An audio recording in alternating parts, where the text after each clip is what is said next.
சூரியன் FM viewers, நான் உங்க ரம்யா. இன்னைக்கு நம்ம எங்க வந்திருக்கோம்னா, நம்ம திருநெல்வேலியிலேயே குறைந்த விலையில டெலிவரி பார்க்கக்கூடிய நம்ம விஆர் ஹாஸ்பிட்டல் தான் வந்திருக்கோம். இவங்க 3 இயர்ஸ்ல 265+ சக்சஸ்ஃபுல் டெலிவரிஸ் பண்ணியிருக்காங்க. அதுலயே 12+ ட்வின்ஸும் 1 ட்ரிப்ளெக்ஸும் பண்ணியிருக்காங்க. அது மட்டும் இல்லாம இங்க பக்கத்துல இருக்க 42 கிராமங்கள்ல இருக்க மக்களுக்கு நியர்பையா இருக்கிற ஒரே ஹாஸ்பிட்டல் நம்ம விஆர் ஹாஸ்பிட்டல் தான். இவ்வளவு ஸ்பெஷாலிட்டி அமைஞ்ச நம்ம ஹாஸ்பிட்டல் எங்க இருக்குன்னா, சீவலம்பேரி ரோட்ல ஃபாத்திமா பள்ளிவாசல் ஆப்போசிட்ல தாங்க இருக்கு. இவ்வளவும் நமக்கு தெரிஞ்சது, நமக்கு தெரியாதது பல விஷயங்கள் இருக்கு. வாங்க நம்ம டாக்டர்ஸ் கிட்டே கேட்டு தெரிஞ்சுக்கலாம். Hello ma'am. ஹாய். ஸோ முதல்ல ஐவிஎஃப்னா என்ன அப்படின்றத மக்களுக்கு புரியுற மாதிரி சொல்ல முடியுமா? ஐவிஎஃப்னா டெஸ்ட் டியூப் பேபி அப்படின்னு இப்போ காமன் லாங்குவேஜ் பார்த்தீங்கன்னா டெஸ்ட் டியூப் பேபி அப்படின்னு சொல்லுவாங்க. என்னன்னா வேறு சாதாரண முறைகள்னால கன்சீவ் ஆக முடியாத கல்யாணான தம்பதிகளுக்கு வந்து கடைசி ரிசார்ட்டாக நம்ம டெஸ்ட் டியூப் பேபி வந்து பண்ணுறோம். அதில் என்னென்னா செயற்கையாக ஊசி மூலியமாக கருமுட்டைகளை வளர வச்சு நம்ம அதை ஸ்பெஷலைஸ்டு ப்ராசஸ் மூலயமா கருமுட்டைகளை தனியாக பெண்ணோட உடம்புலேருந்து எடுத்து தனியாக நம்ம இன்குபேட்டரில் வச்சு ஆணோட விந்தணுக்களையும் சேர்த்து இன்குபேட்டரில் வளர்த்தி 3 நாளோ இல்லை 4 நாளோ இல்லை 5 நாளோ வளர வச்ச கருவியே கொண்டு போய் டைரெக்டாக கர்ப்பப்பையில் செலுத்திடும். ஸோ அதுக்கு பேர் தான் ஐவிஎஃப்.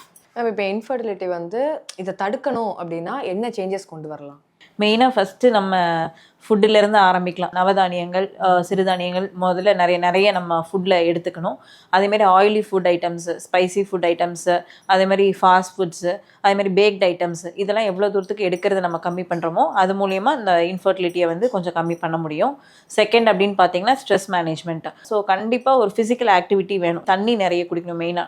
ஸோ இதெல்லாம் நம்ம பண்ணுறது மூலயமா கொஞ்சம் நம்ம ஆக்சிடேட்டிவ் டேமேஜ் நம்ம விந்தணுக்களுக்கோ இல்லை எக்குக்கோ நடக்கிறத ப்ரிவென்ட் பண்ண முடியும். அதன் மூலியமா நம்ம வந்து இன்ஃபர்டிலிட்டியோட இன்சிடென்ஸை கம்மி பண்ண முடியும். நம்ம இந்த சில பேருக்குலாம் தோணும், இதை வந்து கல்யாணம் ஸ்டார்டிங்கில் பண்ணால் போதும், இந்த மாதிரி சேஞ்சஸ்லாம் வந்து கல்யாணம் ஸ்டார்டிங்கில் இந்த மாதிரி ஹேபிட்ஸ்லாம் கொண்டு வந்தால் போதும் அப்படின்றது. உங்களை பொறுத்த வரைக்கும் இந்த பர்டிகுலர் ஏஜ்லேருந்து பண்ணால் ரொம்பவே நல்லது அப்படின்னு இருக்குல்ல? பசங்களுக்கு ஒரு ஏஜ், பொண்ணுங்களுக்கு ஒரு ஏஜ், அந்த மாதிரி எந்த ஏஜ்லேருந்து இந்த மாதிரி ஹேபிட்ஸ்லாம் கொண்டு வந்தால் ரொம்பவே நல்லது?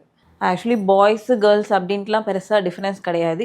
ஸோ வந்து பேரண்ட்ஸ் வந்து இந்த ஹேபிட்ஸை ஆல் ஆஃப் சடனாக வந்து நம்ம மாற்ற முடியாது. ஸோ ஃப்ரம் சைல்டுஹுட்லேருந்து நம்ம எப்போ அவங்களுக்கு ஃபுட்ஸு ஸ்டார்ட் பண்ணுறோமோ அது பேரண்ட்ஸோட ரெஸ்பான்சிபிலிட்டி. அப்போத்துலேருந்தே அட்லீஸ்ட் வீக்லி 2-3 வந்து ராகி இல்லை கம்பு அந்த மாதிரி பழைய ஜோவார் அந்த மாதிரி இதெல்லாம் வந்து நம்ம ஃபுட்டில் எடுத்து அவங்கள இது பண்ணால் மட்டும்தான் ஆல் ஆஃப் சடனாக அந்த சேஞ்சஸ் எல்லாம் கொண்டு வர முடியாது. இப்போ இல்லாமல் அது வந்து ஸ்டார்டிங்லேருந்தே கொண்டு வந்தால் நல்லாயிருக்கும். நம்ம இந்த டெலிவரி இல்லாமல் ஐவிஎஃபோட சக்ஸஸ் ரேட் நம்ம ஹாஸ்பிட்டல் எவ்வளோ மேம் இருக்குது? ஐவிஎஃப் ஆக்சுவலி பார்த்தீங்கன்னா 60 to 70%. பை காட்ஸ் கிரேஸ் நம்ம 70 to 80% அச்சீவ் பண்ணிகிட்ருக்கோம். மேம், இப்போ நிறைய பேர் இன்ஃபர்டிலிட்டினா ட்ரீட்மெண்ட் எடுக்கவே பயப்படுவாங்கல்ல. ஸோ இந்த ஐவிஎஃப் பற்றினால அவேர்னஸ் நிறைய பேருக்கு தெரியாது. அந்த அவேர்னஸ் கொஞ்சம் கொடுக்க முடியுமா மக்களுக்காக? கண்டிப்பாக. இப்போ கிராமத்து சைடு அப்படின்னு பார்த்தீங்கனாலே குழந்தை இல்லைன்னா அது ஏதோ ஒரு பெரிய பாவம் மாதிரி ட்ரீட் பண்ணுறாங்க. அந்த மாதிரிலாம் கண்டிப்பாக யாரும் ஃபீல் பண்ணவே வேண்டாம்.